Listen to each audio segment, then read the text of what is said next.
man. How's it going? Show's so good. Thank you. Season 2, it just is out on Netflix right now. Right now. And people should watch. I binged it, and it's just. Let me tell you something that bothers me a little bit. And this is not. I'm not trying to obviously, get off on the wrong foot. And obviously, there's a lot to talk about. Is it what bothers you? I want to know. So, friends is it of people mine leaving their windows open on aircrafts because that's oh my God, yes. So frustrating. What do you do? What are you looking at 7 a.m. out there? Trying to keep things quiet. Yeah. When you're so funny and your comedy is so good, and then I find out watching this show that you're also a great actor, and that bothers me. You're so good. I've seen Big Daddy. I've seen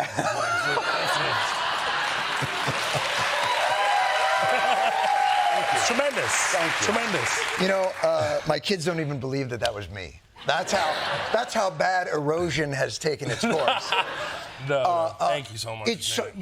You can get to like a very emotional place in this thing, in a way. And I've known you for a very long time, and I know that you cry all the time, just generally.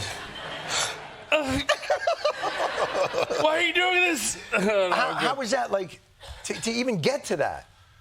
The crying? Yeah. I mean, it was my first experience of that in the first season in the confessional, but really it's just, it's such a personal story. Right. And I mean, some of the things that we're doing in the show was like recreating actual memories of yours. Of mine with my grandmother. I mean, I'm like, Grammy, you know what I mean? Like it's a very painful thing to go through, but I also knew that it was the realest way to tell the story. It's the most grounded way to tell the story. And it's very hard, and you have to be as controlled and composed as possible, and sometimes you lose it, and that's okay. Right. And it's also, for those who don't know, so it's the story, your story is complex, and you're born in Kuwait, right? Yep. Then you have to flee. Correct. And you end in Houston. Yes, which is the natural place you land. Most people go from Kuwait generally to Fort Worth. But Houston is also. And so what's so interesting about your story is, what's great about the show is you don't sugarcoat the absurd measures that we in this country have around our immigration system. And the various questions and steps. There's one of my favorite scenes in the show, in the second season. I love the first one too, but you're trying to he gets kidnapped and taken to Mexico. Yeah. And now he's got to get back as a stateless person. Right. You're there. You need what's called a laissez-passer. Correct.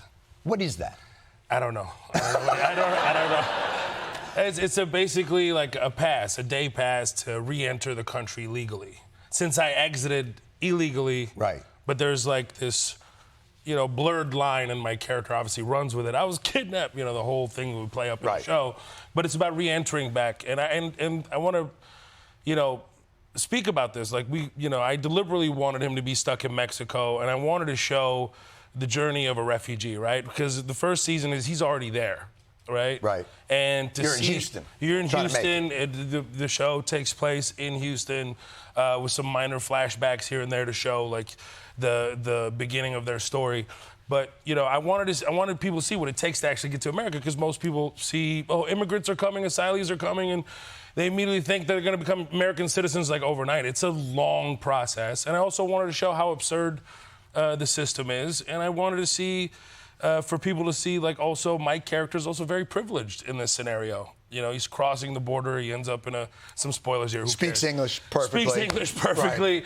Right. Quotes Hank Williams. All the time. Yeah. And that happened to me, actually, when I would travel overseas to do stand-up, and I would come back in the States, and I would be in the immigration, because I didn't have a passport. I had a refugee travel document, and I'd be on the side, and they would look at me like, "Do you speak English?" I'm like, yelling and speaking slowly doesn't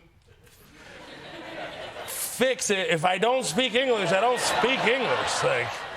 And I would reply, and I would be like, "Whoa, this is nice." Right. Like, yeah, well, you're not. And you start quoting Hank Williams songs. I started quoting Hank Williams songs. No, but that was the idea, was to show the absurdity of the system itself, to show how privileged the character is as well. Even though he's an asylee and a refugee. I mean, there's a scene in a detention center where there's a detainee there talking about how he has to, Had to go through mudslides and jungles and snakes and then the cartel and drank the juice of a Vienna sausage can. And he looks at me, he's like, how'd you get here? I'm like, I took a bus. Mexico. What it really demonstrates is the tenuousness that somebody who is stateless or on these asylum papers or in this process, like, you can't up at all. No. Like, you can't make one mistake. At one point they put you get deported. Yes. Because it's a great scene, and he meets the ambassador of Mexico because he needs the laissez-passer. Yeah, that's the only way. So I'm stuck in Mexico. I have to get to the ambassador. It's really the only way I can re-enter legally is for him to sign off on a laissez-passer, which is extremely hard to get. He finally gets in to see the ambassador to Mexico, and it's right there in front of him. And they happen to get on a conversation about Israel-Palestine. Mm-hmm. Yeah. And the ambassador doesn't use the word occupation. Occupation, that's right. And Mo, and this is so great in the scene because he's right there, just blows up the whole process and goes, that's it, I'm out.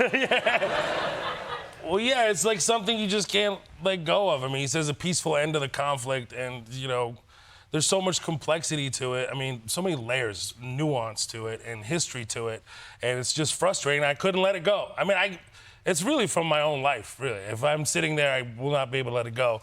And he could have solved everything. I could have said it, but I will never be able to figure it for myself. Right. And I thought, how funny would that be if he's just a massive up in the show, but he's like has his morals intact and his ethics intact. And but even bringing that complexity, you have this whole complexity of statelessness and asylum and all the process they have to go through the first season, and a special needs brother who is fashioned out of your actual brother. Yes. Who's got on the spectrum, but doesn't know it. Yes. And is almost 40? Yes. Oh, my brother's older than that now, but yes, in the show, yes. Yes, in the show. Yes. And in this season, you couldn't also escape the Israel-Palestine of it all. Correct. And the complexity that must have brought to the writer's room, to your heart, and you and I have talked about this a lot. Oh, so easy. I mean, like, no, I'm sorry to cut you off, but it's like the way to just ease the tension because it was excruciating making the show. Right. It was absolutely one of the, and I feel shameful even saying it was excruciating or painful to know what they were going through in Gaza. Like, I really, it's a hard one to swallow. But, there were so many voices like, are you going to talk about October 7th? You have to talk about it. You can't not talk about it. And everyone has their own opinions. And I discussed it with you thoroughly.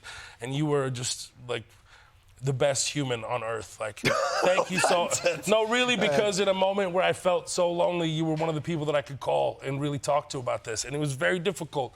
And then it was very easy once, I spoke to you and I, obviously the writing room was integral to this process. And I love them so much for having such difficult conversations because we started on April 1st. We went on strike May 1st. We came back October 1st of 23, 6 days later, the only Palestinian show on television. You can imagine the conversations that were had. And so I decided, absolutely not. We're not going to talk about October 7th. There's several problems with it. Number one is that, it's been a year, since we started production. So you have a whole year that elapsed that, so many things could change and you could write something that wouldn't be correct. Second of all is that now, it needs a lot of context. And everything that you write about October 7th makes it sound like everything started on October 7th. Mm-hmm. And I felt like it was a trap. It really felt like every time we went down that rabbit hole, the show just became didactic and we lost everything. It became like a full-blown drama, and this is a comedy show. Right. And it's a massive disservice to the characters. Let the characters tell the story. Let's build off of that, and it'll take us exactly where we need to go, and that's what happened. I think what you did so well that I was so impressed with was navigating all those artistic difficulties.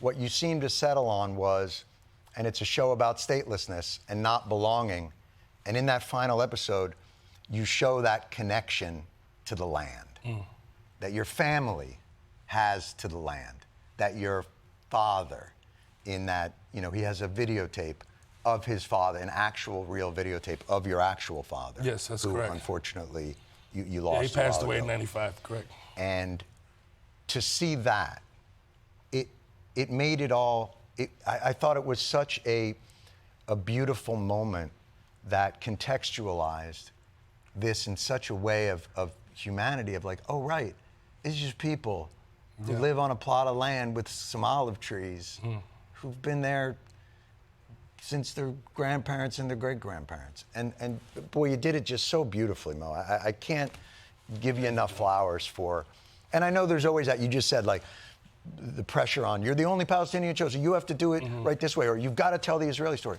The thing about art that you did so well was, you told your story. Yeah. It's just one story, but boy, is it resonant.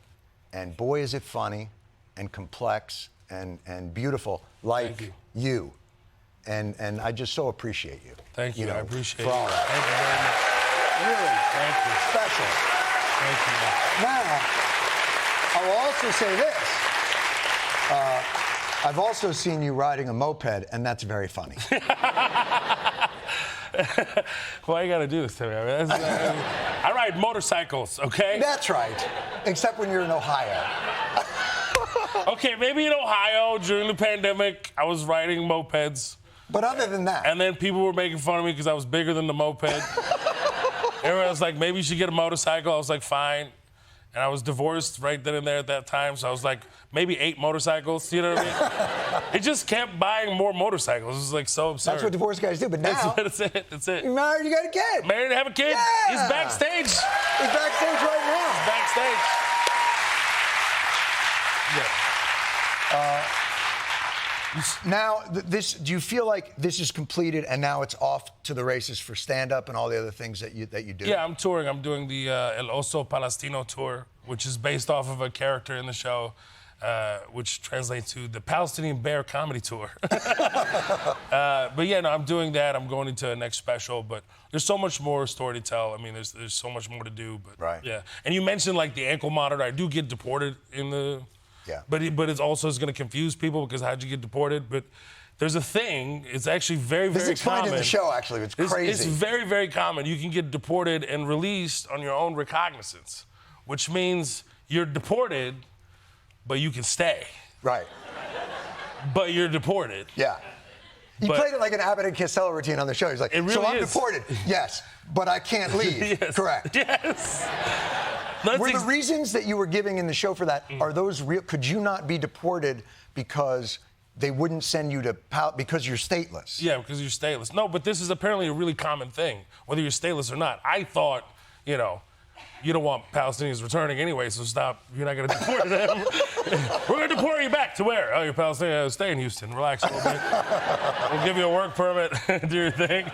But no, it's apparently like really, really common. I forgot what the percentage is, but it's in like the 30+ percentile. Oh, wow. Where people get deported regularly, but they can stay. Can I ask this? Was the ankle monitor thing? I know. Look at this guy. He's so confused. Right. Oh yeah, jaw dropped. His brain almost short-circuited. Yeah.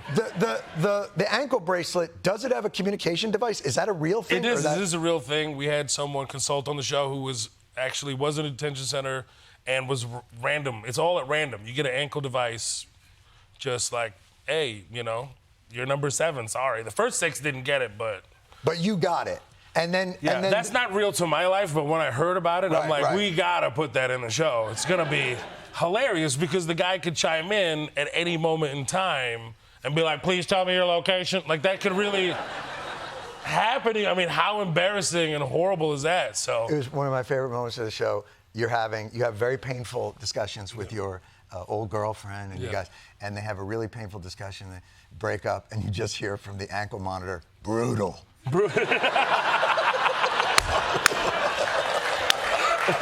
I just saw it. Such a great moment. My brother. I love you so much. I'm so just delighted for you in your life and in your art and all those different things.